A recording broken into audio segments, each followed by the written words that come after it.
tawag yun eh. Sa tagig, 1 month. Ang dami kasi yung internet ko. Baka ganito. Hindi ko boring sa bahay.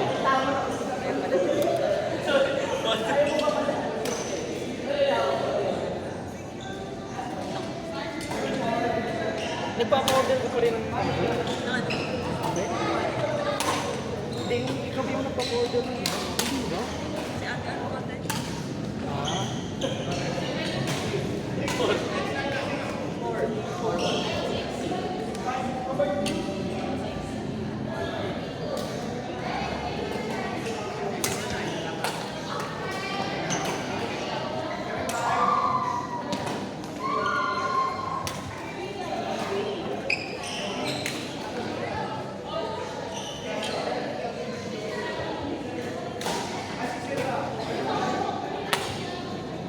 Okay! Buti na lang, ano?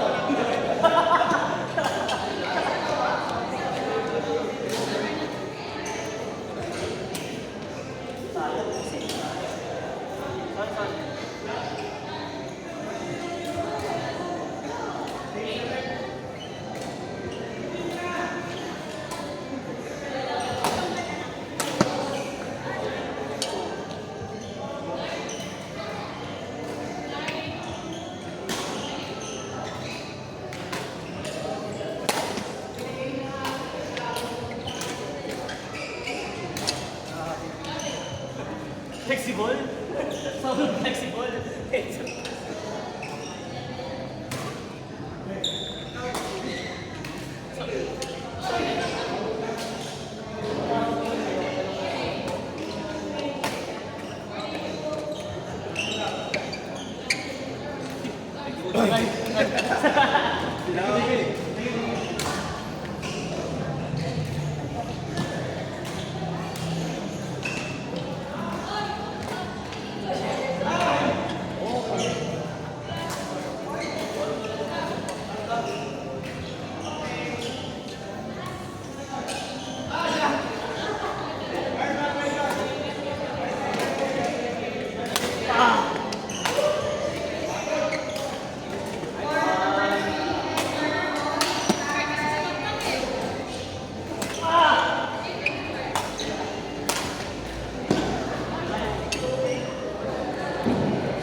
Hello, kuya.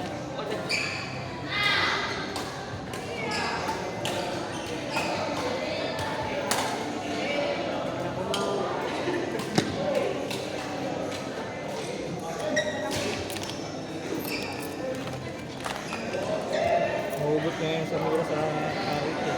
Talaga? Saan naman sa kawit? May libre pa training yung LGU ng kawit. So, Philippine Sport Commission. Mahugot siya sa Batang Pinoy. Kasi naglalaro siya doon. Nagpa-training siya doon. Anong bata sa bata? Every weekend, sa mga 6 to 8. Hindi kung tutusin sana ngayon. Oh, eh, outdoor kasi yun. Oo, nagulang. Eh, sabi nila, okay lang doon na dito sa kawit. Talaga? Hindi okay. Pero may qualifier pa rin.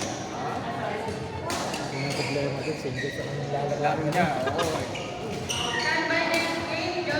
Ganda naman kasi yung build niya, ang hirap ang singles talaga dyan. Mag-aakapayat siya eh. Ay kasi Sophie kahit sa ano nila, sa inter-school nila, ang school niya pinalalaro sa singles. Wala silang masyado double sa school. Ah talaga? Sa elementary, mga high school pa. Yung pa ngayon mas ano dapat eh, di ba? Yung pa yung mabilis wala na sa eh. inyo, oo, mas mabilis na.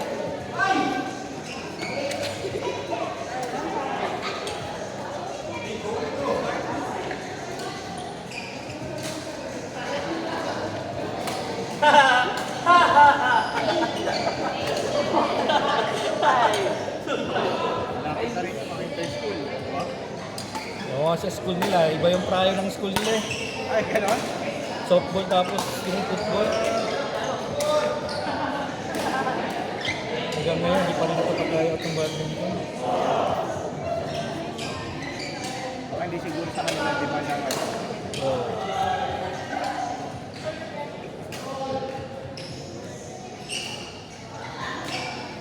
Kasi tutod sa kasama niya sa mata mo. Mali yung tagig nyo. Anong araw kayo doon? Sabado na. Ah, wala na yung Wednesday? Wednesday na natin Thursday. Oh, wala na? Sabi training na siya kay Coach Ed. Hindi na siya nakakapag sa training. Bakit? Hindi mo natanda na kasi, no? Hindi, iba na eh. Parang kailangan niya naman tayo na talaga.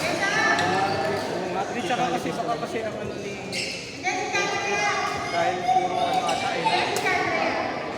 Puro double sa kanya. Hindi, tsaka yung mga adult ata kasi nandun sa tagig. Napansin ko yun ng last time eh. Hindi, may tawag mo, may kids sila, Sabado. Ah, Hindi naman siya pwede. pero kasi nakita ko sila ng ate niya doon. Thursday yun eh. Gabi. Oo, gabi. Kasama si Minis niya. 5 to 8 yan. Oo. Okay na sila. Hapon layo mo ah.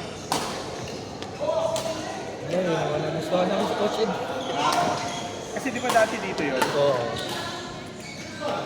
Pero kasi ano ba talaga yun? Dati marami hinahawakan yan. Kasi may hila, Cavite. Ang simula yung bumigay yung katawan niya, nagsasakay. Patawid-tawid siya eh. Hindi na kinaya mag-provincial ulit. Hindi na mag-tawag. Yun, stay na lang siya sa pati. Which is yun na nga, yun na. Oo. Hindi nawawalan ng pagod training na. Grabe. Monday to Sunday. Ayun na kasi talaga ata, ano niya eh, no? Livelihood niya na.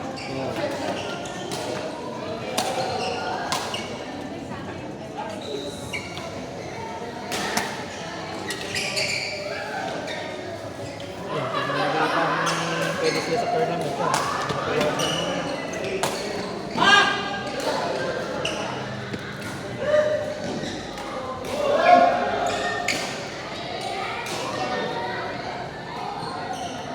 Pero dito wala na, hindi na siya nag-training dyan. Hindi na siya ang Oo eh, dito talaga.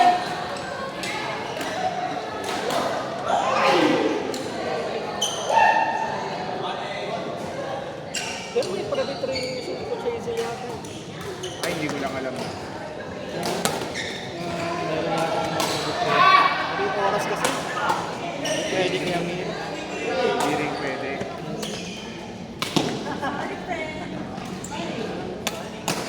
Oo, kahit yung Sophie nga din eh. Swerte lang din talaga kami ngayon dahil yung grupo niya nga, yung coach na kuha yung court na malapit sa amin. Oo. Kaya kahit pa paano, sila namin niya sa siya rin eh, 6 to 10 ng gabi. Tuesday tsaka Thursday yun. Eh buti na lang kung pagka ano, makapag-tricycle sila papunta. Pagpa-uwi yun, nasusundo ko na kasi nakauwi na ako. Ganun din sa espacio sa imo. Medyo kasi mas malapit na sa inyo yun eh, di ba? Kaka-start lang niya doon. Kasi na-boring nga siya. Kasi pwede sa akin bumili ng training.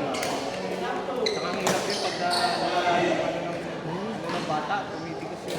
Mga si Tamarin siya. Sabi siya na nabuboard daw siya. Kahit si Sophie na lang din.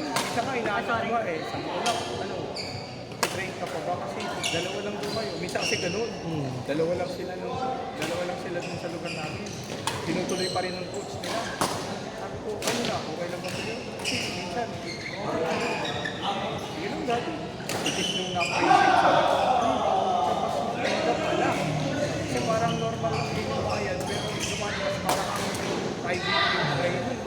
Ang maganda pa doon, natututo ka ng coach. So, big siya talaga. Nakakatawa sa karaan. 3 araw din pa rin. Ginawa sa kanya, pinag-push up siya. Yan to, bro, yung gamit yung namin na racket. Train ng racket yan. Talaga? Mabigat yan. Yun nga yung sinasabi sa akin. Tingin sa trio. Nung una, hindi pinag-training namin siya. Ay, kita sa kanya ng coach na hanggang hindi mo mapalo na maayos. Kasi nalaman niya, ika na sa 5U. Palit ka ng racket pa. Balik ulit siya sa 5U. Sa trio. Pero hindi pinapagamit ko sa... Hindi. Sa Linos, report na sa yung ayaw. Ayaw? Ano mo preferred ni Mira? Baka daw mga noon. Injury? Sino kay Coach Ed? Okay. Tapos sa isa open naman ganun din. Yun din naman, hindi na wala din tayo sa akin, pero sinasabi kasi nakita niya. Wala kang persa pag naka-5 yung sabi sa kanya. Palit ka. Pinagpalit namin siya. Pagpalitin mo itong trio. Pero ngayon, yun na yung ginagamit niya. Ito, sayang yung bilig sa'yo. Hindi mo rin pala nagagamit.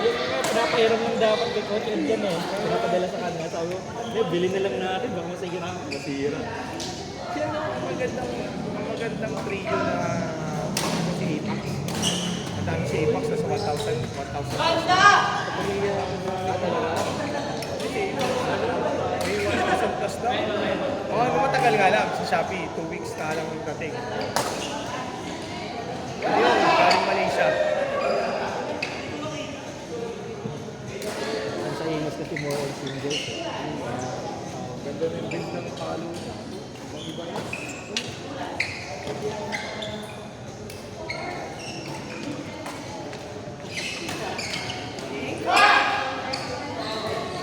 Sabihin ko nga kay search niya niya at saka si Sophie sa atin.